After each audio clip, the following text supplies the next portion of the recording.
Dear students, school math class में बच्चों आपका हार्दिक स्वागत है। प्यारे बच्चों, आज हम इस लेक्चर 26 के माध्यम से आपको एक्सरसाइज 8.3 जो हमने बच्चों स्टार्ट करा रखी है, क्वेश्चन नंबर बच्चों इसका 2 का ए पार्ट कंप्लीट कराएंगे। और सभी विद्यार्थी जानते हैं कि बच्चों हमारा जो चैप्टर चला हुआ है वो मैक्सिमम मिनिमम। और बच्चों ये भी आपको मैंने पहले बताया था कि जो क्वेश्चन आप करा रहे हैं मास्टरमाइंड चित्रा पब्लिकेशन से है, ठीक है बच्चों। इसके बाद जो क्वेश्चन बचे वो आपको एनसीईआरटी से ही कराएंगे।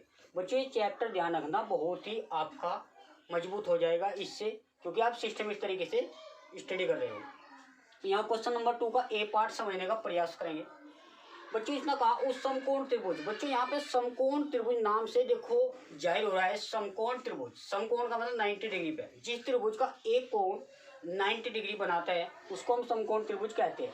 और बच्चों इसने क्या कहा, उस समकोण त्रिभुज का अधिकतम क्षेत्रफल। देखो इस क्वेश्चन की लैंग्वेज समझ लो, मैक्सिमम एरिया पूछा यानी बच्चों उच्चतम। क्वेश्चन तो क्लियर होगा कि मिनिमम और मैक्सिमम में से क्वेश्चन आया हुआ है। हालांकि यहाँ तो अधिकतम है यानी महत्तम या उच्चिष्ट भी कह सकते हैं।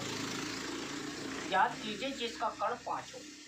तो बच्चों सबसे पहले सवाल का एक आउटलाइन बना लीजिए। आपने एक राइट एंगल ट्राइंगल ड्रॉ कर लिया। इसकी पहचान क्या, आप इसको इस फॉर्मेट से भी कर सकते हो। बस शर्त क्या है बच्चों, उसका एक जो एंगल है वो 90 डिग्री पर होना चाहिए। हमारे पास ए, ये बच्चों बी है, ये आपका सी है। ये बच्चों बेस है, ये आपका परपेंडिकुलर है, ये बच्चों हाइपोटेनियस जिसको आप कर्ण कह सकते हो। अब कर्ण कितना दे रखा बच्चों उसने 5। और हमें बात क्या ज्ञात क्या करना है, इसका कहा बच्चों अधिकतम क्षेत्रफल। अब क्षेत्रफल क्या हो, समकोण त्रिभुज का क्षेत्रफल area of right angle triangle. इसका जो बच्चों एरिया हो वो होता है half multiply base into perpendicular, यानी बच्चों आधार यहाँ पे क्या है ए बी, और परपेंडिकुलर यानी बच्चों लंब BC हो गया। इसको आप ज्ञात करना। अब बच्चों ज्ञात करने से पहले आपको ए बी चाहिए, साथ साथ बच्चों BC चाहिए, जब आपको उसका अधिकतम क्षेत्रफल निकालना होगा। अब यहाँ पे क्या है, यदि आपके पास पेपर में कर्ण दे रखा है तो आप अपनी तरफ से x मान लीजिए, या तो आप इसे मान लो x या इसे मान लो। और याद करो एक पाइथागोरस प्रमेय क्या कहती है, जो हाइपोटेनस का स्क्वायर होता है वो बेस का स्क्वायर प्लस लंब का स्क्वायर के इक्वल होता है। वही कंडीशन यहाँ फॉलो करनी है बच्चों। भाई 5 का वर्ग 25 और x का वर्ग x²। बच्चों जब भी कर्ण दे रखा होता है हमें आधार निकालना है, तो कर्ण के वर्ग मतलब लंब घटाओ, आपको आधार मिल जाएगा। अगर हमें परपेंडिकुलर निकालना है तो कर्ण के स्क्वायर मत है, इसका स्क्वायर उसका अंडर ले लो, ये आपको मिल जाएगा। बच्चों ये आपको याद होना चाहिए। अब इसने क्या कहा है, बस सबसे पहले आप ए बी, तो सीधी सी बात है इसने x मान लीजिए, लो अपनी तरफ से कर लो। अब हमें ए बी चाहिए, भाई ए बी कब आओगी जब हमारे पास x होगा, और बी सी कब आओगा जब हमारे पास x की वैल्यू यहाँ रख देंगे, वो आपकी तीनों साइड आ जाएगी। उसके बाद बच्चों हम क्षेत्रफल निकाल लेंगे, और क्षेत्रफल एक फंक्शन का काम करेगा, क्योंकि ना कहा समकोण त्रिभुज का क्षेत्रफल अधिकतम है। तो यहाँ बच्चों तो वी हैव दैट, हम जानते हैं कि area of right angle triangle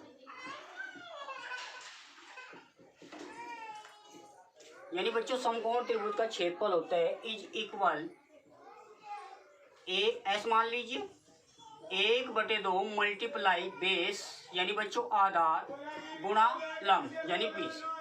ठीक है, आधार गुणा लंब भी लिख सकते हो बच्चों। अब जो एस है इसको एक सिंबल मान लीजिए, जैसे एरिया को ये मानते हैं। तो यहाँ बच्चों 1/2 ए बी क्या है यहाँ पे x है, और बी क्या है बच्चों यहाँ पे 25 माइनस के x²। अब बच्चों समझने वाली बात है, ये फंक्शन है जो हमारा जो एरिया है जो मैक्सिमम होना, ये वेरीफाई करना है हमको। अब बच्चों इसका एक बार डेरिवेटिव कर लीजिए, और डेरिवेटिव करने के बाद उसको आप एक बार 0 रखना है, वहाँ पे x की वैल्यू आ जाएगी, और x की वैल्यू जब आ जाएगी यहाँ पे बच्चों ये इसकी साइड से रिलेट करेंगे। क्लियर है बच्चों। अब यहाँ पे एक बात प्रश्न उठता है कि डेरिवेटिव कैसे करें। बच्चों मैंने आपको एक चीज़ में बताई नहीं शायद, एक बार देख ले, जब भी यहाँ पे स्क्वायर होगा, किसी का वर्गमूल होगा, तो आप स्क्वायर कर दो तो यहाँ से कैंसिल हो जाता है। क्लियर है बच्चों, ये बात आपको समझ आ जानी चाहिए। हमने इसका साथ साथ टेकिंग स्क्वायर करके देखा। बच्चों टेकिंग स्क्वायर का एक महत्व है, दोनों पक्षों का वर्ग करने से भाई 1/2 का 4 हो जाएगा इंटू एक्स स्क्वायर। जब इसका हम स्क्वायर करेंगे तो स्क्वायर रूट से स्क्वायर रूट कैंसिल हो जाएगा, तो बच्चों हमारे पास मिल जाएगा। ध्यान देना बच्चों, 25 एक्स स्क्वायर माइनस एक्स की पावर 4 डिवाइड में बच्चों 4। समझना बच्चों हमने क्या किया, भाई एक्स का तो स्क्वायर होगा, 25 माइनस एक्स स्क्वायर सेम, क्योंकि स्क्वायर करा तो उसका अंडर रूट कैंसिल हो जाता है। इसके अकॉर्डिंग यहाँ पे 2 मानते हैं बच्चों। इसको थोड़ा सा साथ ध्यान रखना, एस स्क्वायर को आपने यूँ माना, इस चीज़ को आप से कर लीजिए। से करने का मतलब एक महत्व है भाई, एस स्क्वायर को आप यूँ मानो। अब इसको 25 एक्स स्क्वायर माइनस एक्स की पावर 4 डिवाइड में 4, differentiate with respect to x, यानी बच्चों एक्स के सापेक्ष अवकलन गुणा करने पर बच्चों D you over D x, भाई 1/4 तो कांस्टेंट है। अब एक्स स्क्वायर का करेंगे 2x, 25 पहले से चल रहा था तो 50x, इसको आप 4x की पावर 3, इसको समीकरण 1 नाम दे दीजिए। बच्चों एक लाइन आपके याद होनी चाहिए, for the value of maximum minimum put divide x 0 रखते थे, तो पुट यहाँ यूँ माना था फंक्शन, भाई एस स्क्वायर को यूँ मान लिया, सिंपल हो जाएगा। तो डी एक्स बराबर 0 रखा। बच्चों यहाँ पर देखना,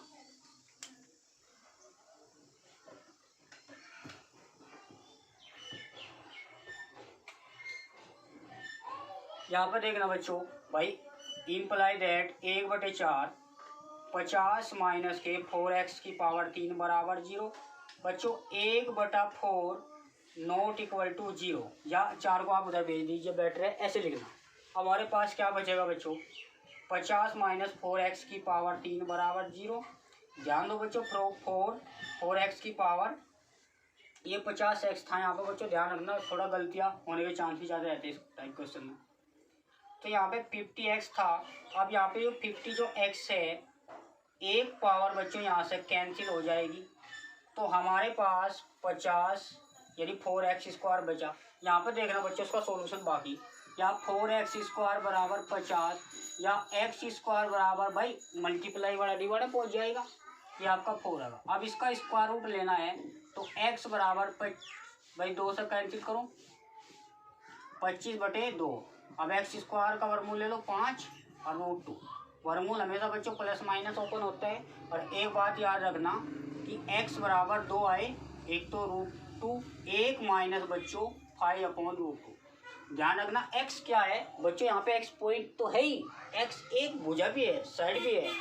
और बच्चों ध्यान रखना, कभी भी जो साइड है या भुजा है किसी भी आकृति की, वो कभी नेगेटिव नहीं होती, तो विच इज नॉट वैलिड, जो कि अमान्य नहीं है, इसको तो हम नेगलेक्ट कर देंगे। तो हमारे पास जो x है 5/2 है। अब x की वैल्यू यहाँ रखेंगे तो उसका आधार आ जाएगा, x की वैल्यू वहाँ रखेंगे तो लग, तो तीनों भुजा हमारे पास क्लियर हो जाएगी। इसके बाद बच्चों ये अधिकतम पर्सन उठता है, ये अधिकतम का ध्यान रखना, इसको जो फर्स्ट को एक बार डेरिवेटिव कर लो, differentiate with respect to x of the equation first. बच्चों यहाँ पर देखना, d2u ओवर dx स्क्वायर, भाई 1/4 कॉन्स्टेंट मानो, 50x, x का 1 हो गया, 4 टे कितने हो गए बच्चों 12x स्क्वायर, क्योंकि 3 सामने चले जाएगा। अब बच्चों x की जो वैल्यू है हमारे पास 5/√2 है, यहाँ पर रख लीजिए। भाई फंक्शन का आपको ये पता लग जाएगा कि मैक्सिमम है या मिनिमम है। 5 का वर्ग क्या होगा बच्चों 25, √2 का वर्ग 2, अब 2 चीकी कितना होगा बच्चों 25 का 150, तो 50 माइनस के 150 बच्चों कितना बचा माइनस के 100। भाई 150 में तो 50 लेस कर दो, माइनस के बचेंगे, माइनस के 100 और डिवाइड में 4 था तो माइनस के 50, यानी 25 चौका बचे सर। अब ये बताओ माइनस की वैल्यू है तो वी नेगेटिव है, तो बच्चों यहाँ पे D you over D x square की जो वैल्यू नेगेटिव है, तो फंक्शन तो मैक्सिमम हो गया। और बच्चों मैक्सिमम का दूसरा नाम अधिकतम भी है। क्लियर ना बच्चों, अगर प्लस आ जाता तो न्यूनतम हो जाता, यानी न्यूनतम। अब बच्चों एक पर्सन ये उठता है कि यहाँ पे इसका अधिकतम क्षेत्रफल भी ज्ञात करना है, और क्षेत्रफल क्या था बच्चों आपका, इसको आप कैपिटल एक्स मान लीजिए फ्रॉम एक्स। बच्चों एस माना था आपने 1/2 आधार था ना बच्चों 25 माइनस एक्स स्क्वायर, ये भी निकल जाएगा। बच्चों मैक्सिमम तो फिर कर दिया, अब इनका क्षेत्रफल भी निकालना है भाई। एक्स की वैल्यू आप गए कितनी आई थी बच्चों 5/√2 और यहाँ पे बच्चों 25 माइनस 5/√2 एक्स के स्थान में 5/√2 रखेंगे। बच्चों ध्यान दो, इसको आप इधर देख लीजिए भाई 5 एकम 5, इसको यहाँ पे देखो बच्चों 5 एकम 5 और √2 समझने वाली बात बच्चों ये है भाई 25 5 यानी 25/2 एल्सियम ले लो। 25 दूनी कितना हो बच्चों 50, 25 दूनी 50 हो गया। 50 मतलब 25 गए 25 और 25 का मूल डायरेक्ट √2 का वर्गमूल नहीं आनेगा। 25 क्या हो बच्चों मल्टीप्लाई करें और √2 2 नीचे आ गए। ये क्षेत्रफल आ गया बच्चों इसका समकोण त्रिभुज का। सिंपल क्वेश्चन था बच्चों। सबसे पहले क्वेश्चन को समझ लेना कि क्वेश्चन हमारा जो किस चैप्टर से लिया गया है। क्वेश्चन नंबर 2 का पार्ट एक बार और रिपीट करते हैं। उस समकोण त्रिभुज का अधिकतम क्षेत्रफल। बच्चों अधिकतम क्षेत्रफल तो ज्ञात करना ही करना, साथ साथ उसको अधिकतम भी दिखाना है। अब बच्चों इसका कर्ण दे रखा है 5, तो 5 तो दे रखा कर्ण, हमें दोनों भुजा चाहिए। तो इसको एक को एक्स मान लो, या आप इसको एक्स माने या इसको मानो, मर्जी आपकी। हमने एक्स माना। जब ये बच्चों आधार है तो कर्ण के वर्ग में आधा घटाओगे तो लंब लिखना अंडर रूट करने के साथ।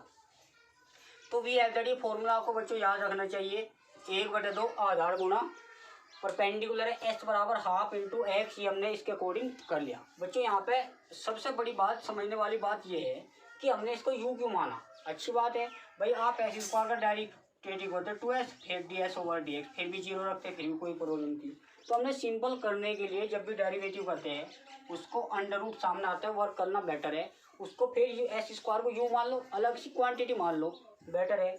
इसका डेरिवेटिव करने के बाद एक्स की वैल्यू हमारे पास 2 आ गई भाई। एक्स यहाँ पर रिलेट करेंगे भुजा से, और भुजा कभी भी नेगेटिव नहीं होने की। तो बच्चों इसको तो हम लेके नहीं छोड़ देंगे, इसको तो लेने की नहीं। एक्स बराबर 5/2 पे हम अपना काम करते हैं। डिफरेंस है विद रेस्पेक्ट टू अपर। इस लाइन का मीनिंग क्या है बच्चों, इसका मीनिंग ये है कि जो हमारा फंक्शन है, जो हमारा क्वेश्चन है, वो महत्तम है या निम्नतम है। यहाँ तो अधिकतम यानी बच्चों मैक्सिमम, उच्चतम भी बोल सकते हैं, उच्चतम भी बोल सकते हैं। ठीक है बच्चों, इस टाइप से क्वेश्चन आपको फिर वो कंप्लीट कर लेना है। मिलते हैं बच्चों नेक्स्ट सेशन में।